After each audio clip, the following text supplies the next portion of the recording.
Talking with the experts. Learn strategies to overcome business plateaus and build a community-focused brand in our latest podcast episode, 549, with Zachary Colman. Yeah, I think they're part of your family, and I think that that's one thing that a lot of people get wrong. And it's usually not business owners' fault. I think it usually comes down to the fact that, as you grow, you go through your own business hurdles, and you're kind of learning along the way. Even if you have associations or groups, you kind of have to learn things yourself, right, to get past certain milestones, certain hurdles, certain failures, and there's a big taboo on what branding really means. In reality, branding is really this emphasis. The brand is really just an emphasis of not just you, but your team and your clients. Hey, a logo is just part of what you need to build that essence towards that symbolicness of who you are. Talking with the experts.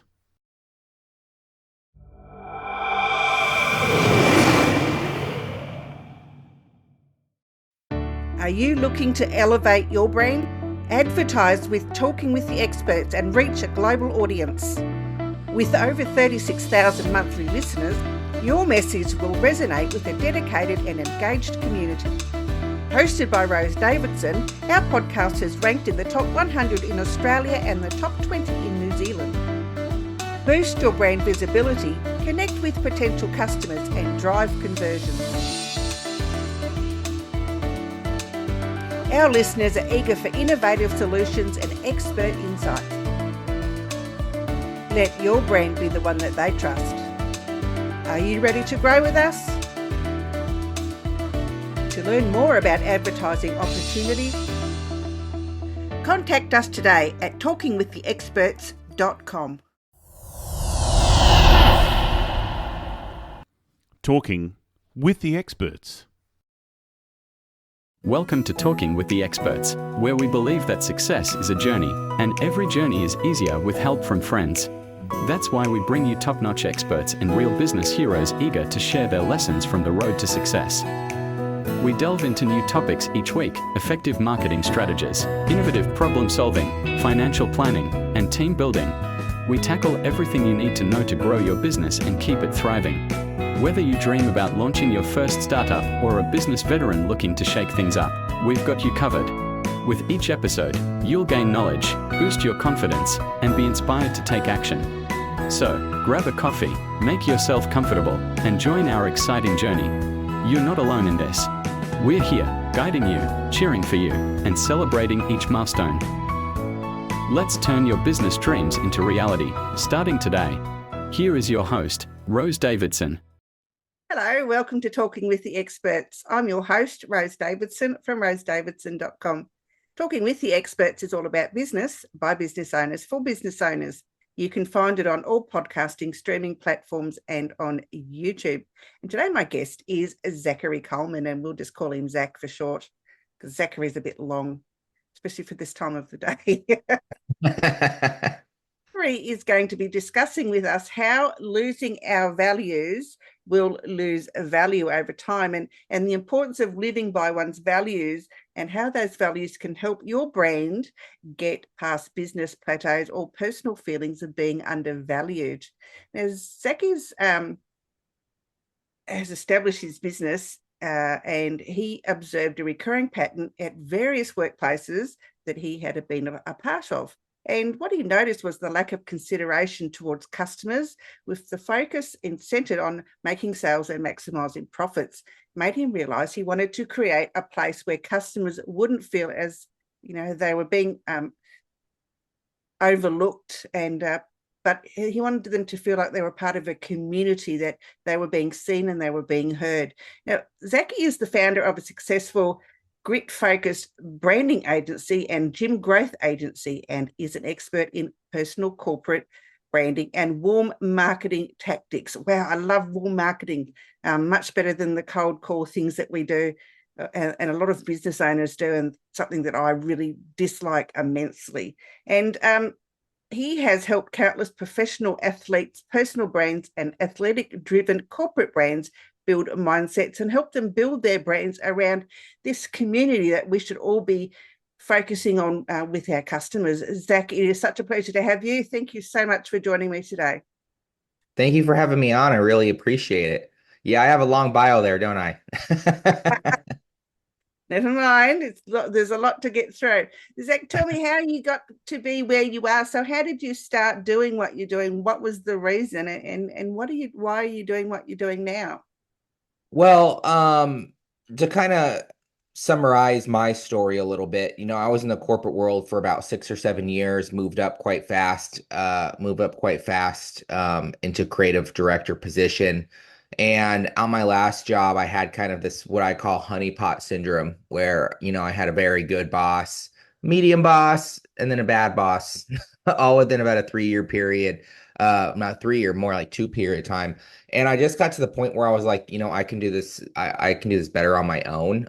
There was just too much back and forth and too much cutting of employees and cutting of certain tactics that I felt were kind of like dismissing the employees. And so I finally went out on my own and started doing it on my own. And I think right away, the first thing that I realized when I left the corporate environment, I think it was just on my drive home too. It was like literally a quick mind shift. Was I just realized that I I have more control over my own destiny.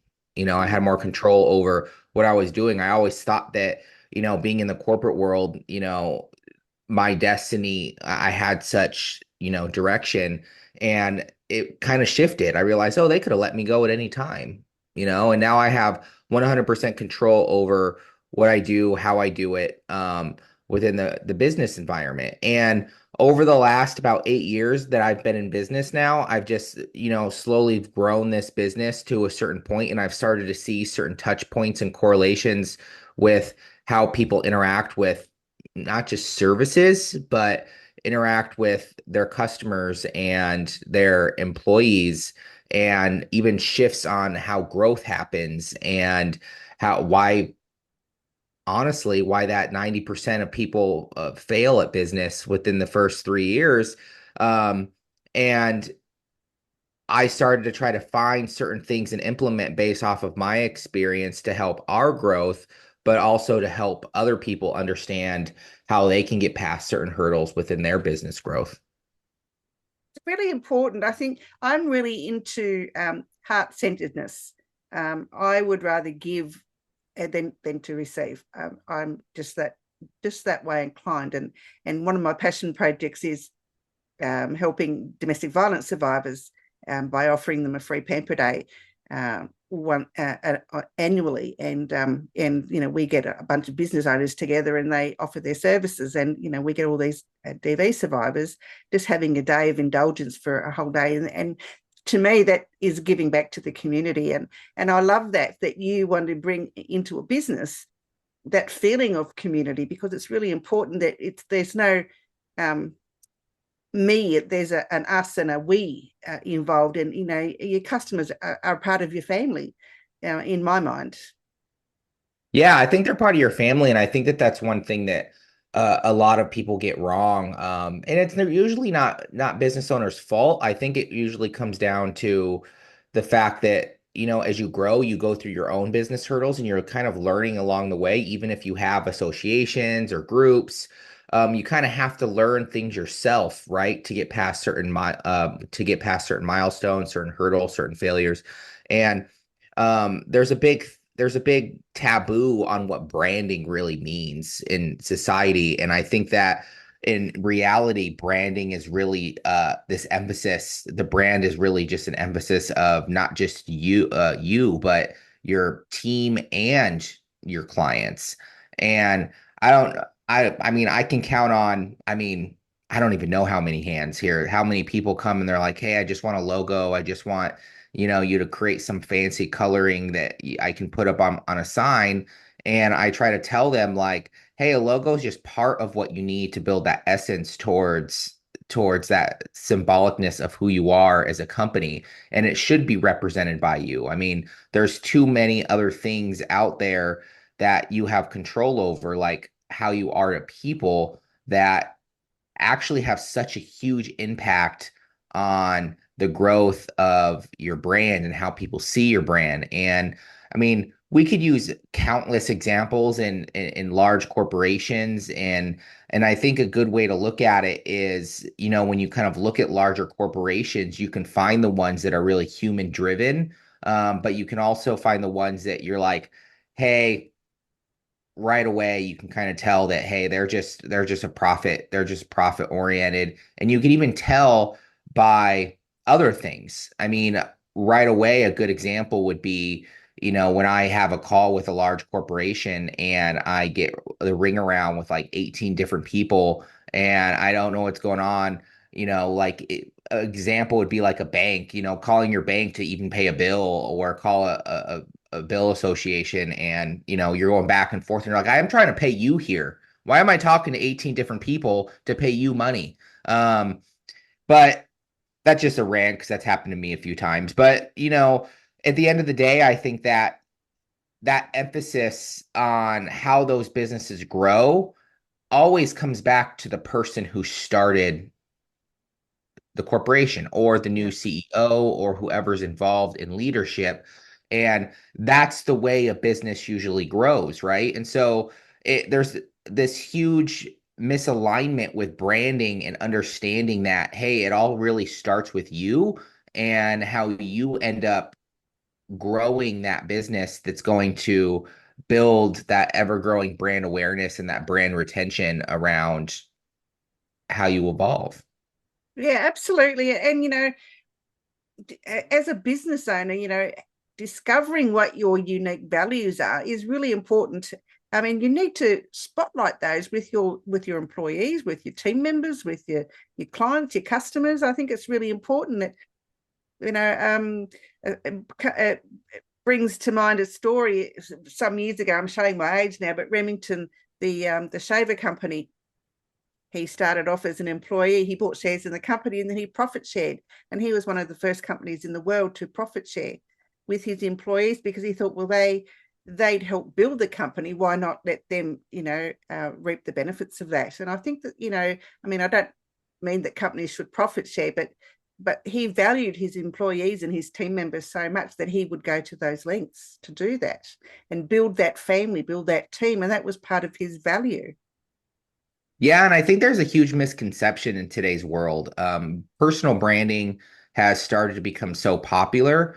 And I've seen it a lot with prospects that come into the door. They get to a certain point in business and they're like, I mean, I can use this as an example. We had a prospect come in about 2 to 3 months ago, owned about three gyms,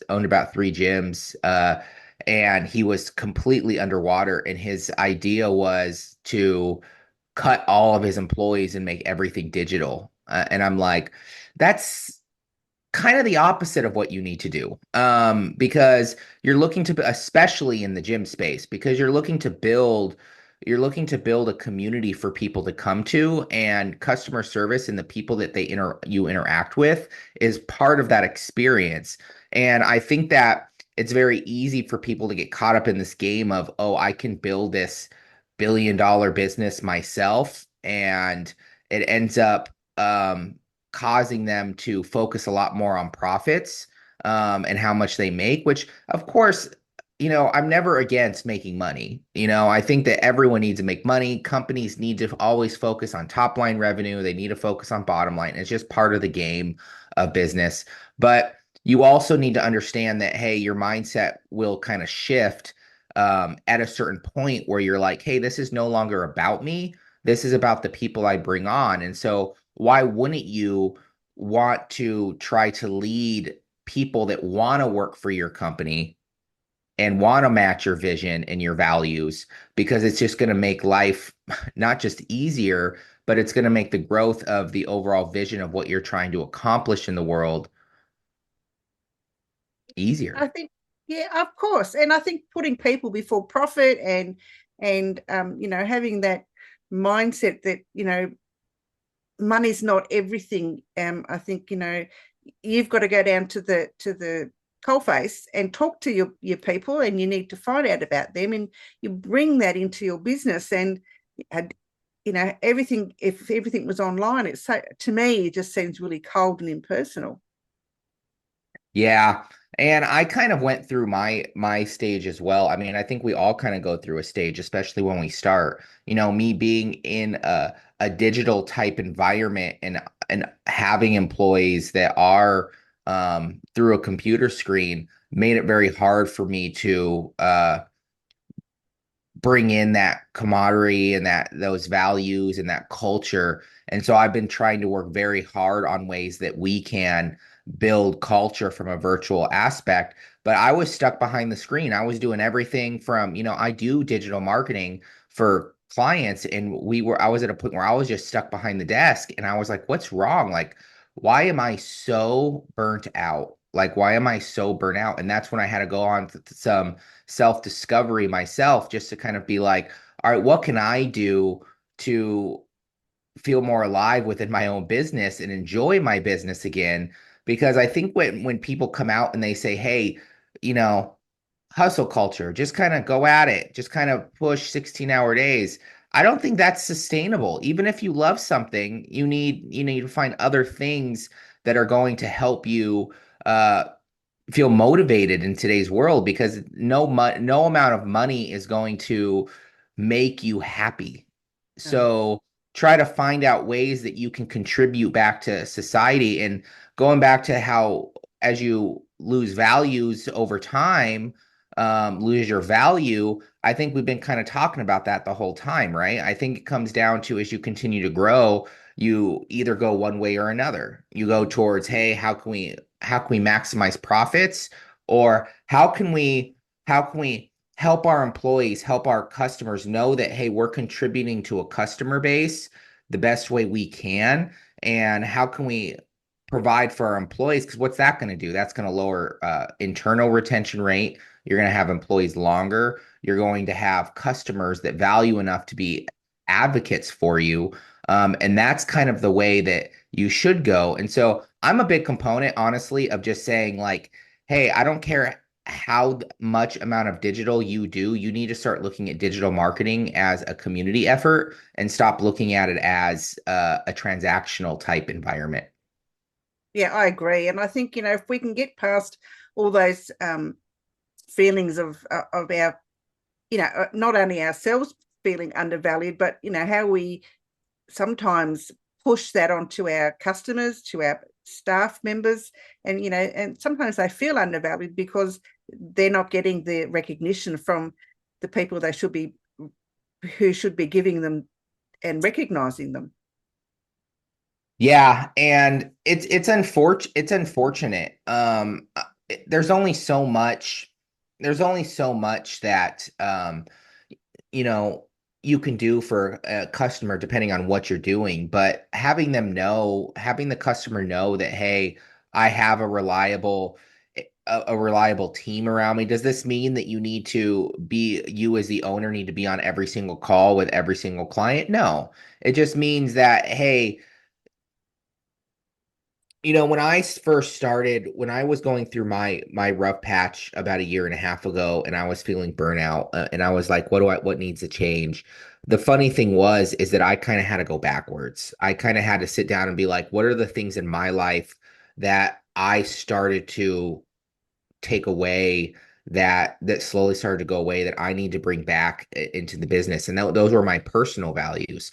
And I realized that my value of connection, my value of confidence, and my value of contribution weren't being satisfied, and so I actually took those values myself, and I was able to kind of find ways that I can bring them back into my life. And so with that said, that's how Gymmark, which is our sub brand, started to come into fruition, because I started to see, like, hey, like, I love doing branding. I love doing marketing. A lot of the branding and web development type projects we do for Creative are usually bigger projects.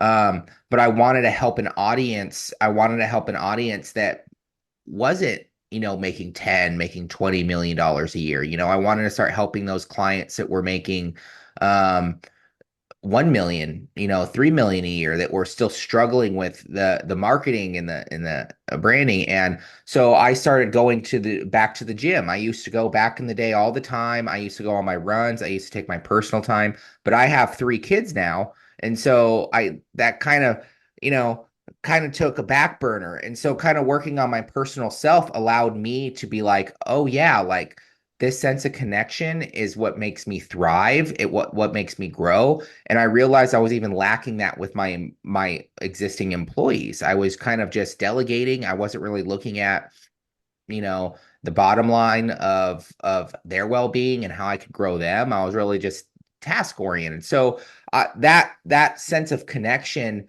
helped me actually come back and be like, hey, how can I build a sense of connection with my team so that we can come up with better ways that we can solve problems for our clients. And what that ended up doing is it ended up building a connection that allowed us to collaborate more. It allowed them to match our vision more. And so just small things like that come up. And honestly, I think it happens to everyone. I think there's, like I said earlier, I saw this correlation. I think from what I've seen, that as a business owner, there are certain parts of business that, and you may know this too, is we call it the valley of death period, where it's like, hey, you start making a certain amount and then the money drops, and then you're like, how do I make it to the next level? You usually have to spend more, right? And I think a lot of that comes down to the well-being and people's mindset shifts on, all right, what are the things that I can do as a leader mentality to switch this instead of just sitting behind a desk and doing the same old all the time? Yeah, and I just want to go back a little bit to, how you changed your, I guess, the philosophy of how you're going to run your business.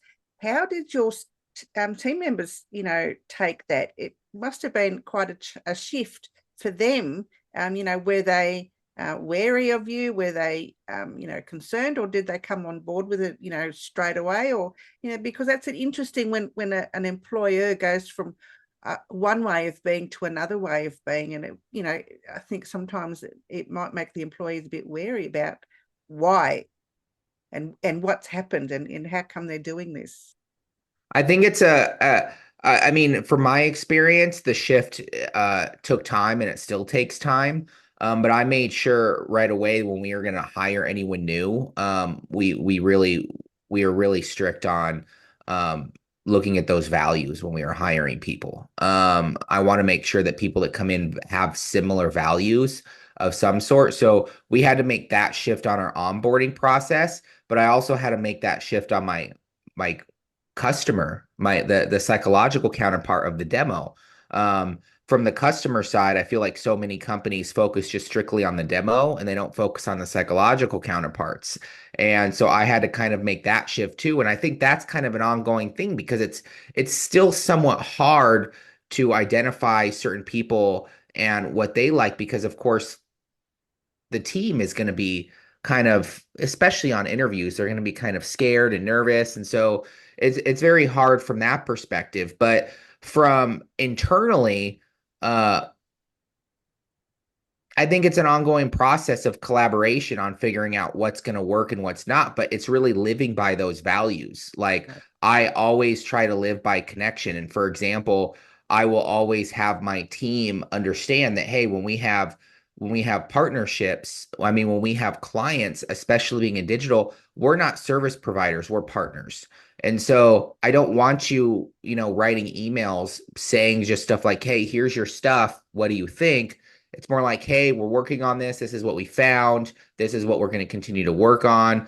What do you guys think? And bringing the clients involved. So I think it's an ongoing process of mindset shifts for existing teams. And unfortunately, some people don't stick around for that, right? Because they don't match values anymore.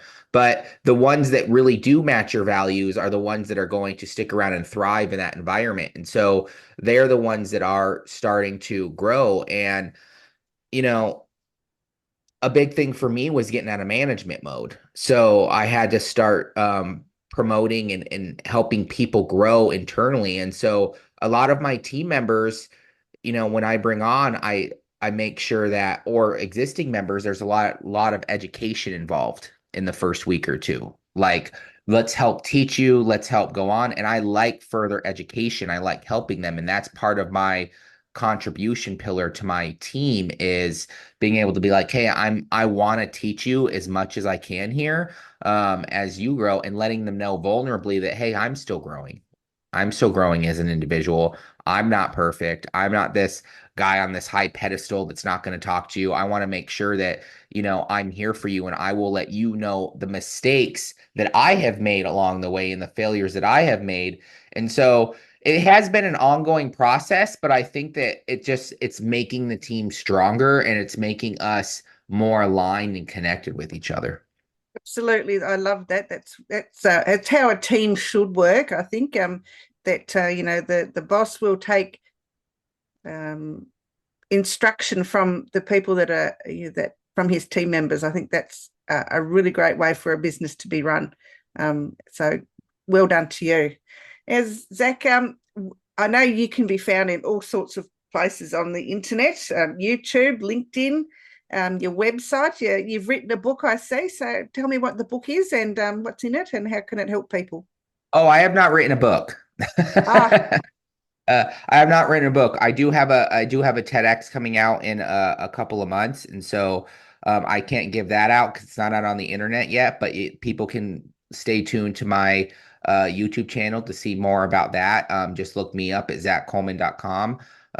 Zach Colman on YouTube for that. And they can also find me on Creative and or Gym Mark if you're a leader in the gym space and you're looking to build that community-centric gym.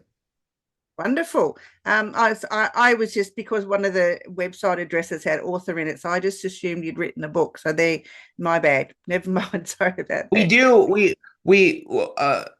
One of the things that we do internally is we focus a lot of our digital efforts, like I said, on community. So we do a lot of written content for a lot of larger clients. And a lot of that content, we really try to promote it around, hey, how do you give existing client-centric value type writing so that instead of transactional, so that you can kind of help keep the retention going. So maybe that was the mistake. Well, okay. Thank you for clarifying. Now, you've also got a brand development link here for a brand questionnaire. What's in that? What can people expect to get out of that?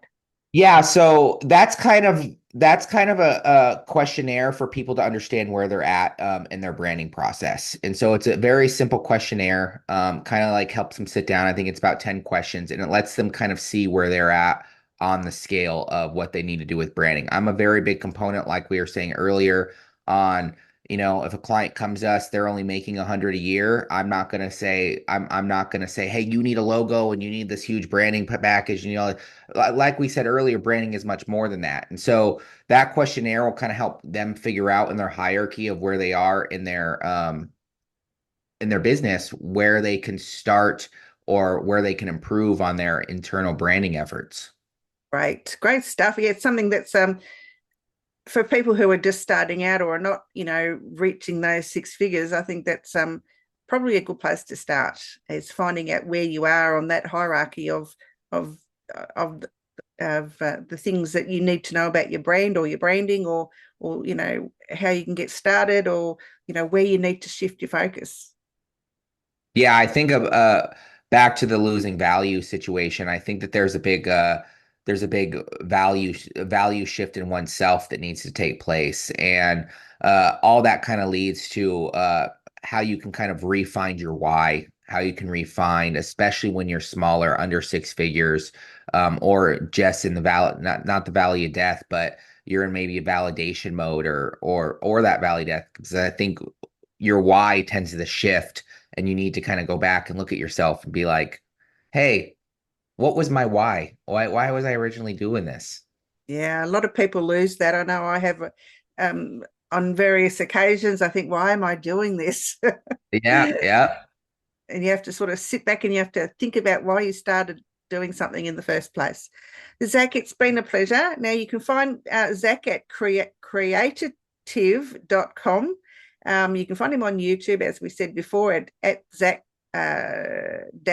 Colman, and you can find him on LinkedIn at Zach Colman, and you can also find him on this podcast. Now, if you were to give any words of advice, Zach, and I'm sure that you have something very poignant you'd like to share with us, what would that be? I would say make sure you take care of yourself. I think that you're going to be the glue that holds your business together. You're going to be the glue that provides, and remember that whatever you're doing in the world, that you're doing it for the better good of all of us. And so use that as kind of your guidance to kind of help you keep going. 10 points for that one. Thanks, Zach. It's been an absolute pleasure. Thank you for sharing with us today. Thank you. Thank you for having me on. You've been listening to Talking with the Experts, hosted by Rose Davidson. Make sure you have a look at our back catalogue over at talkingwiththeexperts.com, and be sure to subscribe to our podcast so you don't miss out on any episode. We look forward to your company next time.